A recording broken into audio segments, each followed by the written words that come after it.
Good evening from the KTN News Center. I am Ben Kitili. KTN Prime begins right now. And I'm Sophia Wanuna. Our sign language interpreter is Maresha Awiti. We begin in Nairobi, where the top leaders of the opposition National Super Alliance, NASA, are holding a closed-door meeting tonight to fine-tune the details of the final power-sharing deal expected to be unveiled tomorrow. Now, the meeting at a Nairobi hotel comes just hours after the technical team mandated to help NASA find a flag bearer revealed that they were ready with their report. Here's Moremi Mwangi with that report. After 3 weeks of fierce backroom negotiations, the National Super Alliance has finally made its first announcement of consensus on the power-sharing formula, contents of which are contained in a coalition agreement set to be signed on Wednesday. Our party leader and other party officials, including the chairman and myself and others, will be here to also append our commitment to that document. We are going to be able to sign the coalition agreement tomorrow. As to the details, I think that's a matter which we'll now wait until the formal signing ceremony tomorrow. Multiple sources within the opposition disclosed that the NASA Management Committee had resolved to introduce a chief minister post, a position equivalent of a prime minister. This will be occupied by one of the two principals who miss out on the NASA presidential ticket, while the remaining principal will have the option of choosing to be either the Senate Speaker or the majority leader. This decision was reportedly arrived at on the realization that NASA could beat the ruling Jubilee regime if the four principals backed a common candidate. But the team is yet to decide who will be the presidential candidate and running mate. They must compromise for the sake of the country.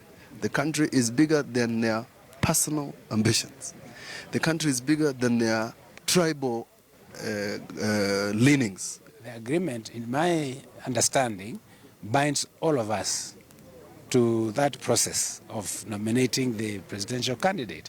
And therefore, there is no question of one party, either Wiper or ODM or any other party, to pull out. And I think the agreement that we are going to sign tomorrow will make it very clear.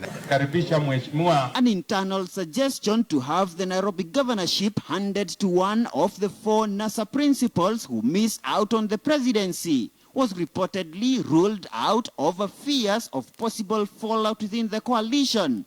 You are surprised, Amir. Why not? This even as the Wiper National Executive Council denied reports that Machakos Senator Johnston Muthama had betrayed his party leader Kalonzo Musyoka in the NASA negotiations. Wanaozungumza hayo wanatoa maoni yao. Na kuna wale wengine vile vile wanatoa yao. Kwa hivyo siwezi kukashifu mtu au kukasirika au kushambulia mtu au kuamua kwa niaba ya mtu anayoyasema, maana hiyo ni jamhuri ya demokrasia. That's why we have this innuendos all the time. Trying to put our party leader and our members into a defensive, we will not allow.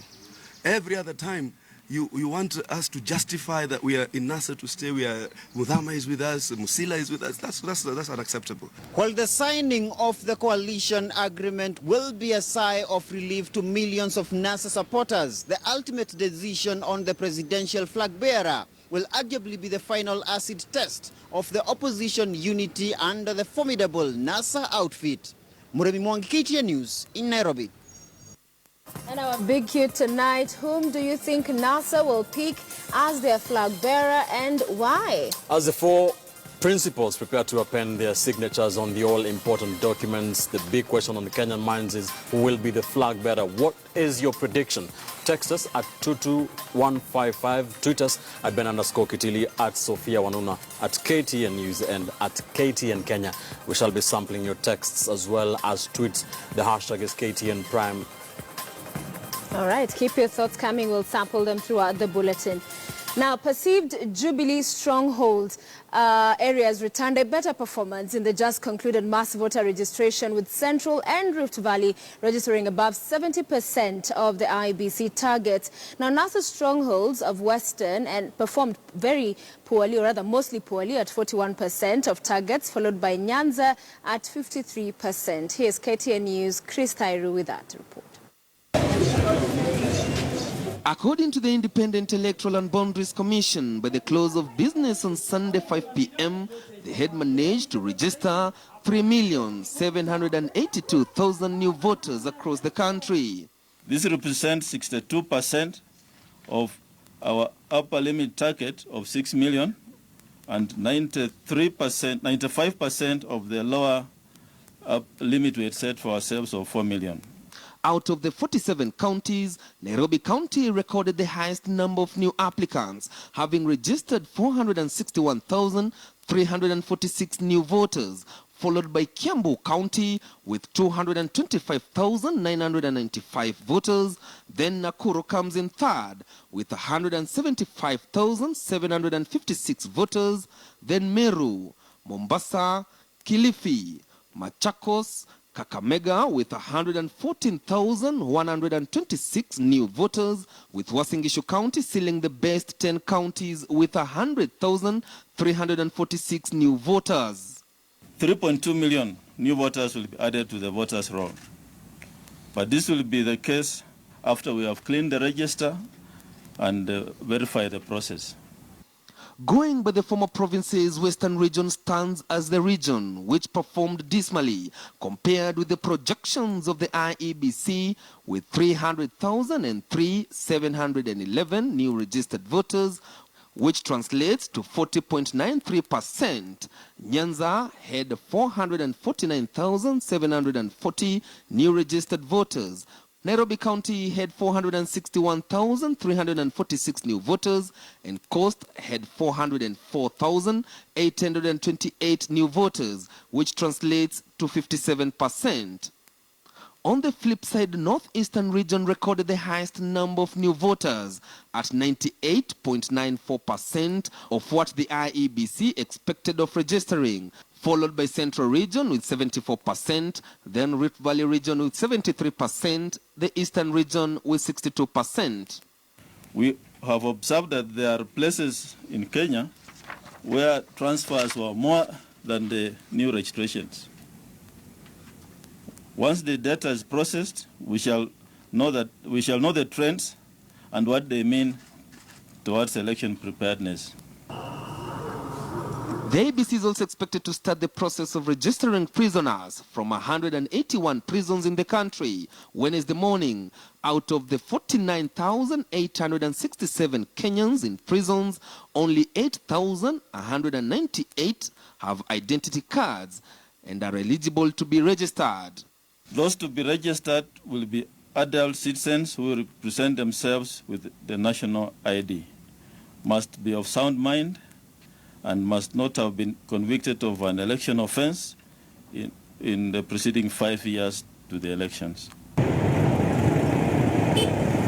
Meanwhile, the registration of Kenyans in the diaspora is yet to kick off in South Africa, Burundi, while in Rwanda, the registration started Tuesday afternoon. If you intend to participate in the August 8th general election and you're yet to register as a Kenyan voter, then you have until the 7th of March to do so before the IEBC closes the process and starts cleaning up the registers. Chris Dairo, KTN News. Chris Dairo for us tonight. Thank you. The security situation in Baringo North and Baringo South constituencies has deteriorated, with the Rift Valley Regional Coordinator now asking the government to classify the two constituencies as insecure. Residents in the affected areas are already fleeing their homes following escalated tension after two politicians were killed last Saturday. Our Timothy Otieno lays the tales for us. Alice Kipkulei stands distraught near her house. She's about to leave this place forever. What has been home for several years suddenly has now become uninhabitable.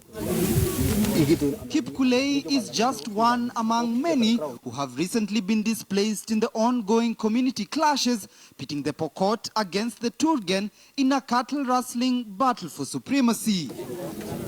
And those most affected by the ongoing strife has been the women and the children. Watu wanauliwa na hatujui ni nini. Tumeshangaa tukiwa wamama. Mimi kabisa hata ni mgonjwa, siwezi hata kutembea. Na nimeshangaa majirani yetu anatuambia ya kwamba kama sisi kama nyinyi hamwezi kusema mwenye aliua watu yetu, nyinyi hamtaishi Loro.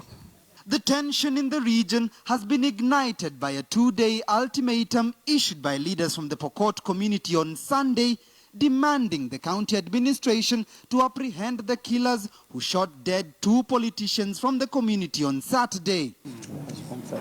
But a group of youth from the county, while speaking in Nairobi, accused Tiati Member of Parliament Asman Kamama of doing so little to prevent the suffering of the residents there. It's quite unfortunate. He's the Member of Parliament, he's the chair of the security, he's sitting there, he's an elder in the community, while youth are being killed.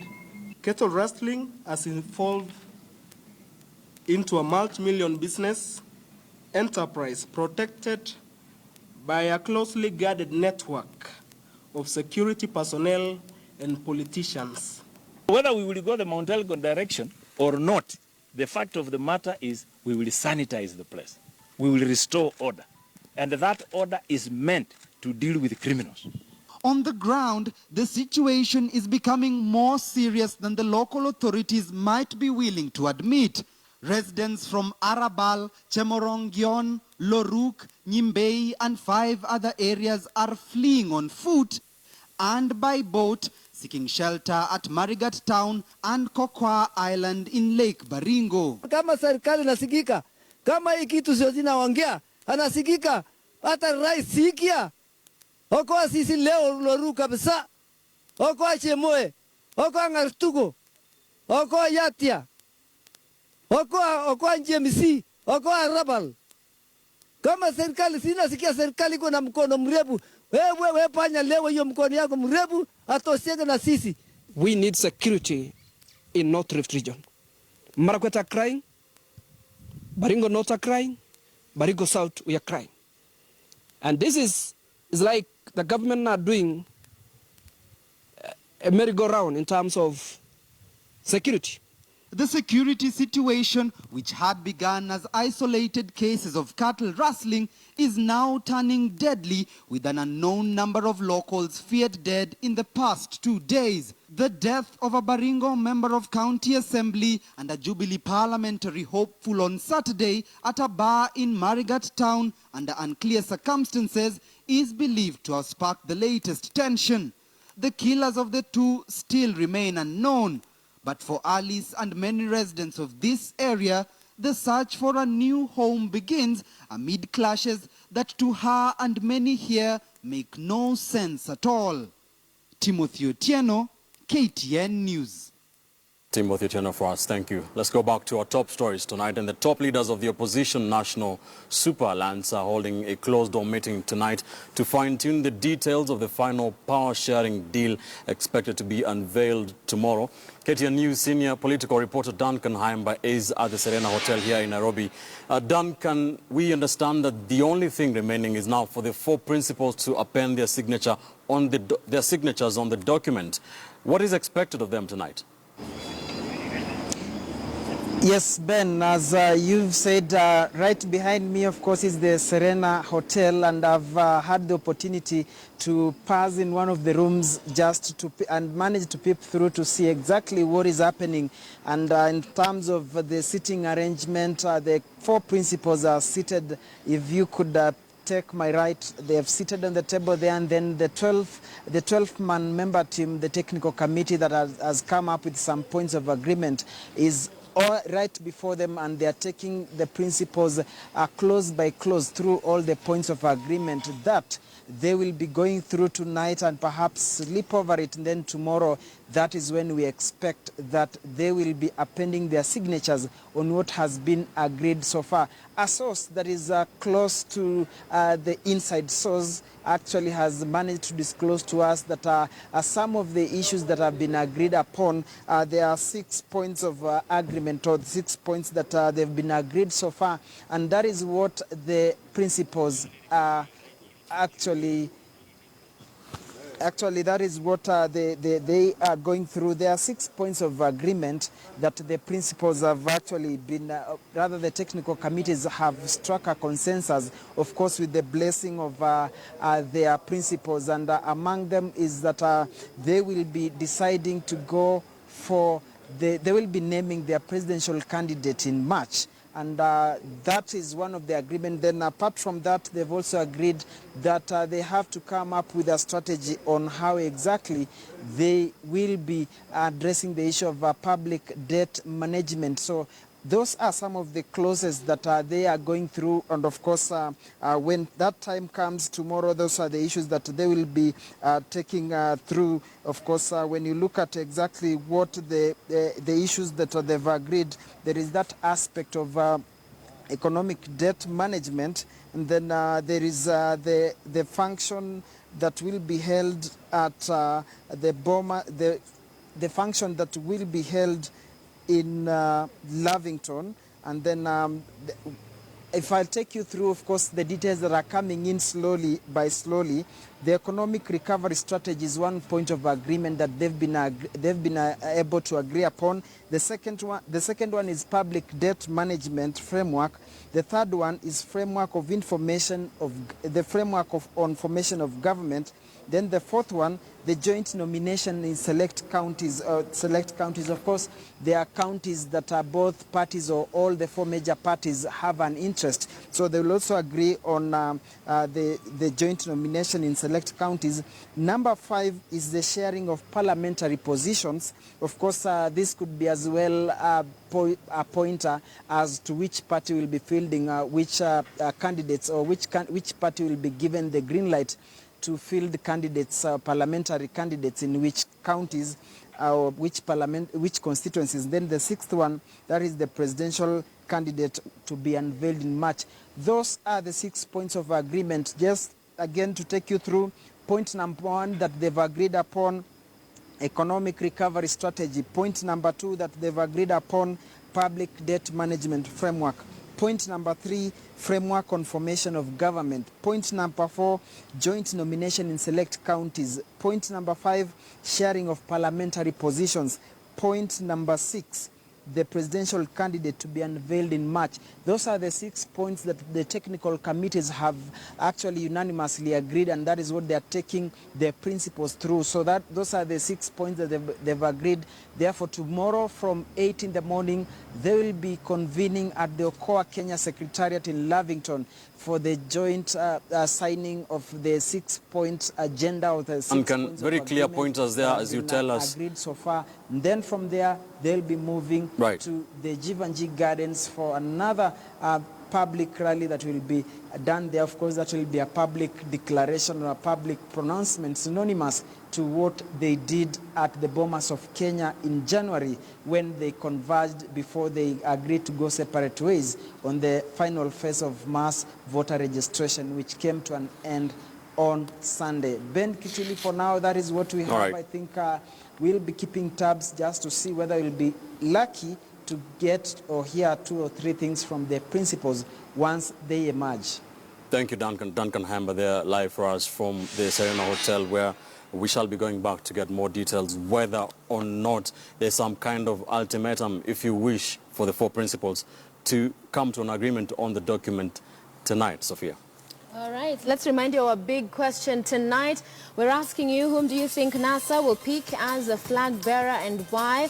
Of course, that is amongst Kalonzo Musyoka, Wetangula, Moses, Mudavadi, Musalia, as well as Odinga Raila. Tweet us your thoughts at Ben_Kitili, at Sophia Wanuna, or you can send a message 22155. Remember also at KTN News at KTN Kenya. We'd love to hear from you tonight. Indeed, you're watching KTN Prime. When we return, we have more news for you. Don't go too far. Right now, health professionals under the Kenya Health Professional Society made good their threat and began picketing at various county headquarters. The workers, including clinical officers, nutritionists and morticians, are demanding a health workers service allowance and an emergency call allowance for clinical officers. They took to the streets as the mediation team in the doctors' pay dispute took a recess until Thursday. At the Meru Teaching and Referral Hospital, the doors were shut. From the wards, the eye clinic, casualty department, pharmacy to the mortuary. The minimal services that were being offered for over 3 months since doctors went on strike were not being offered anymore. Health workers abandoned their workstations and took to the streets, demonstrating to the Meru County headquarters with a message to the county's Ministry of Health. Let him pay and we will go back to work immediately. In Nairobi, health workers gathered outside City Hall. The workers are demanding a health workers service allowance and an emergency call allowance for clinical officers. In Nairobi, they got an audience with the Nairobi governor. Kesho mtume watu watano na hiyo document itatatuliwa and what needs to be done will be done. Take it from me. But for now, turudi tufanye kazi. Sawa sawa? Health workers demonstrated at various county headquarters as the doctors' strike entered its 79th day. The doctors' pay mediation team in a statement is reporting what it terms as progress in various aspects of the dispute, but says certain outstanding issues are still pending. The team says it has gone on a short recess, hoping to resume talks on Thursday afternoon. Rita Tinina, KTN News. In about a month or so, parents who lost their sons in the Kyanguli fire tragedy will commemorate the 16th year since that tragic morning of the 26th of March 2001, when the Kenyan nation woke up to news that 67 boys of Kyanguli Secondary School in Machakos had perished. Last year, the High Court ordered the government to pay the parents 41 million shillings, but payday is yet to come for them. Mashirima Kapombe has an update. There are placards displaying the pain of their long wait. Parents of 67 students who perished in the Kyanguli dormitory fire in 2001 have only one request, 1 year after the High Court ordered the government to compensate them 41 million shillings. We have waited for 16 years, yet we are being taken for a ride every day. On the 3rd of March last year, Justice Joseph Sergon ordered the compensation to the parents who knew deep down the money would not bring back their sons. The chairman of the group of 63 parents enjoined in the civil suit says the greatest challenge in receiving the money is from the processes involved. Mimi ninajua procedure, mimi ni mtu nimefanya na mambo ya court. I know the procedure. Hizo pesa mpaka degree ya court iwe drawn, ipelekewe Attorney of approval ndio pesa zitoke. According to the judgment, each of the 63 parents would receive not less than 650,000 Kenya shillings. Their lawyer, Kioko Kilukumi, is reportedly following up on the documents required for payment to be made. The money should be remitted urgently, because some of the beneficiaries are sick, others are passed on. Who is going to benefit if most of the parents are dying because of sicknesses related to the same? In a special feature titled 15 Years Late that aired on KTN News last year, parents expressed hope that the ruling would finally close the last chapter of a painful search for justice that was then 15 years late, but will now be 16 years late if the government does not pay up by the 26th of March. Ona vile aliandika upendo mwingi. Mashirima Kapombe, KTN News. The Kenyan Independence Party, KANU, has today received 12 defectors from the Jubilee Party. The politicians from different counties are vying for parliamentary seats and for positions in county assemblies. They were received by West Pokot Senator John Lonyangopuo and nominated Senator Zipporah Kitoni. Of course, yeye amekuwa KANU amekuwa West. Kwa sasa yeye ni county chief officer kutoka Tana River County. Tumepokea watu wengi sana wenye wanataka kujiunga na sisi. Wengine watasimama kwa viti mbalimbali kwa mwaka huu kwa chama cha KANU kura hii ya 2017 August. Tunawakaribisha sana katika chama chetu ya KANU. Hamjafanya makosa.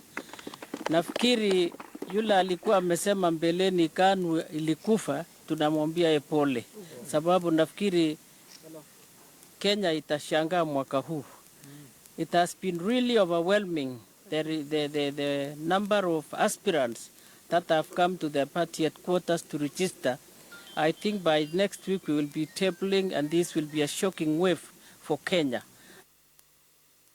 KTN Prime, thank you for staying with us. When we return, we bring you the latest from the world of business. Joy Doreen Bira has the details. In fair, and one of the stories she'll be telling us is Uber drivers in Mombasa were protesting, and she has the details of why, amongst other stories.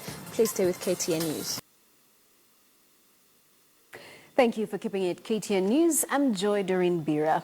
Kenyan Uber drivers have once again taken issue with the American-based taxi-hailing company over the revenue-sharing deal, this time in Mombasa County. At the center of the standoff is the 25% commission taken by the company, which a section of the drivers have termed as exploitative. As Francis Mtalaki reports, the taxi owners and drivers have threatened to down their tools this week.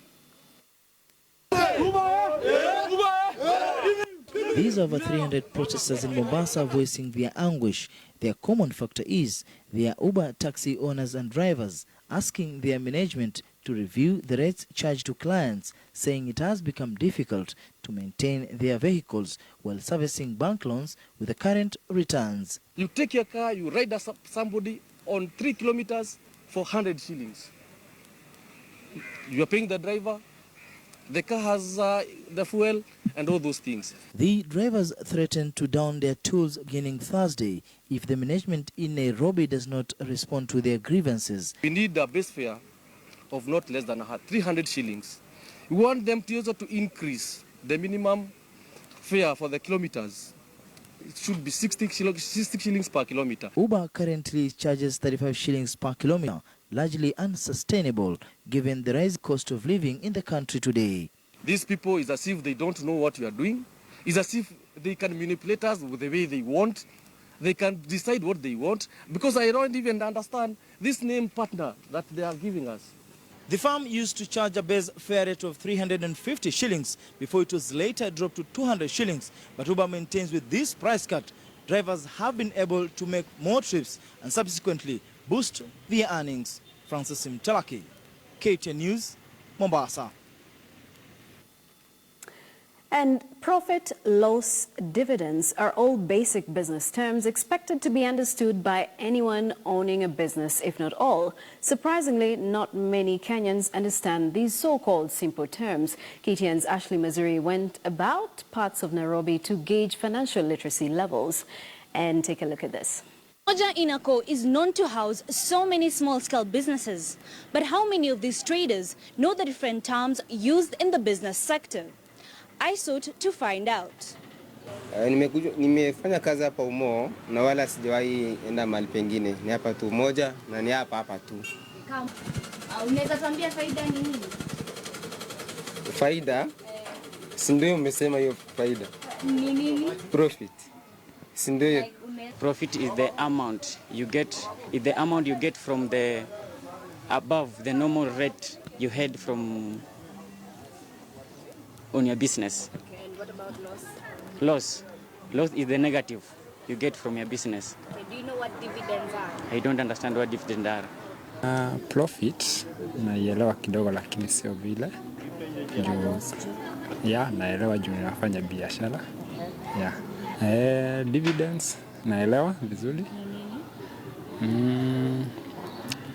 Tuseme kulingana na kuna pahali nilikuwa nafanya biashara ama chukua kitu kama loan na tulikuwa kwa group fulani hivi na kuna kitu tulikuwa tunagawa kwa mwaka. pale EGM mwisho. Interesting feedback right there, and we should look out for Ashley's next Let's Talk Business so she can figure out whether or not there are other terms that we do not understand in business. Now, with a positive outlook for the mining sector, Australian titanium firm Base Titanium has expanded its board of directors in a move set to see the companies raise its stake in the regional market. KTN's Abiagina has more on that story. Mining firm Base Titanium Limited has announced the appointment of 3 additional members to serve in its board of directors. The new members include investment banker John Ngumi, prominent lawyer Destirio Oyatsi, and financial market analyst and advisor Alikan Sachu.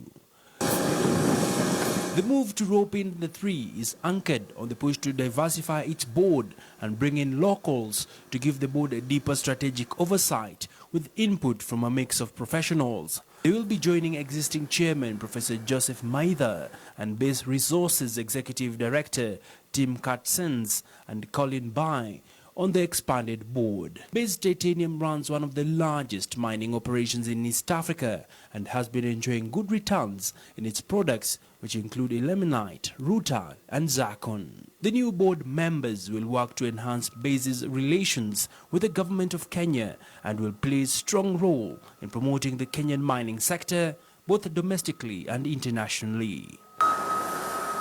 As global commodity prices of mineral sands continue to pick up, Base Titanium will be looking to grow her exploration activities to meet growing demand.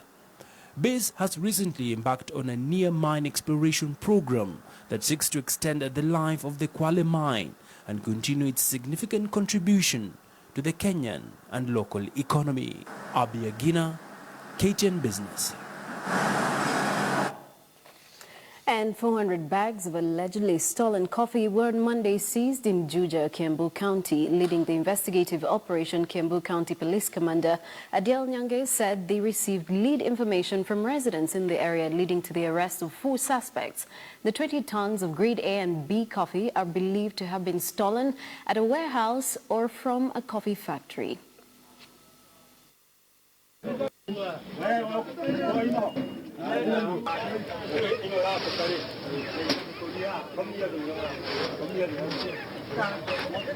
Upon looking, we found that there was coffee. Then, obvious preliminary investigation showed that the people who actually and that coffee did not have any papers. And that's it for KTN Business, but for more you can log on to our website, ktnnews.com. My name is Joy Doreen Bira. Let's take a look at the financial markets report, and up next is KTN Sports. Welcome back. Let's take a look at what's happening in the world of sports. The World Football Governing Body, FIFA, has sent a strong delegation to the country to hold seminars of the top-tier league on transfers ahead of the new season. This comes after allegations that some clubs break laid-down transfer procedures and do not understand some transfer regulations. Transfers in the system, and what we normally do is we write to the clubs, and normally we give them a specific period of time to respond and explain what's gone wrong. So our role is really to assist the clubs so that they can get a better understanding of the regulations. So we're not there to sanction or punish the clubs. We're there more to assist them and guide them so that they can comply with the regulations. Obviously, the training that they receive is the responsibility of the Kenyan FA, and so this training will be ongoing throughout the years. The people who use TMS at the clubs will continue to do their job. Premier League side Mathare United are seeking to better their 2016 performance heading into the new season. Despite losing a number of experienced players, head coach Francis Kimanzi is optimistic of his young side performing well in the league this season. Robinson Okenya paid them a visit and now reports. 2016 was not a season to behold for Mathare United, as the Slamboys finished 7th on the Kenya Premier League log with 44 points. Despite beginning the season on a high note, the 2008 Kenya Premier League champions began fading mid-season before collecting themselves to a top 8 finish. With the new season yet to kick off, The Slum Boys, who are under the leadership of Francis Kimanzi, are hoping to avoid 2016's tribulations as they begin a new season. Not to gauge ourselves, even though we have been doing a lot of friendlies, but we have to wait, and sometimes it gets even more tighter when you don't even know the kickoff, exactly the date. So the planning is a little bit, messed up, but the training is okay. Mathare United parted ways with more than a dozen players at the end of the season and new players coming in. The tactician is hoping that the new players will gel in well as the season begins to avoid disappointments.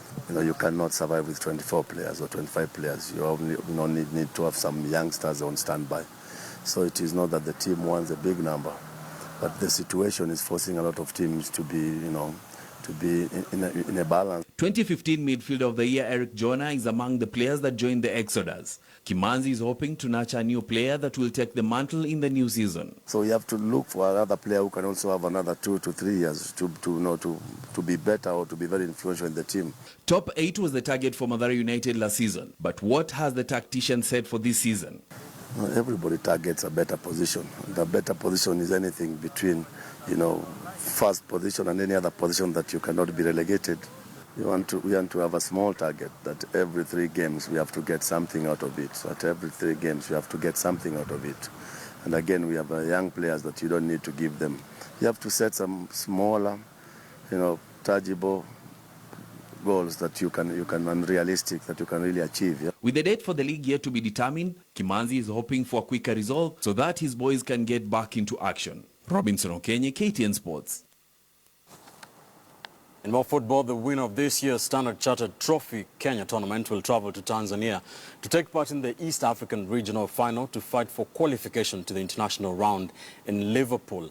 This year's event will be held on the 25th of February 2017 at St. Mary's Grounds. The event will be held for only a day, unlike has been the case in the past. At stake is a fully paid up trip to Anfield, the home of Premier League giants Liverpool FC. The winners from the regional tournament will travel to the UK in May this year for a fully paid 4-day trip to represent their country at the Standard Chartered Trophy finals, which will be played at Anfield, the home of Liverpool.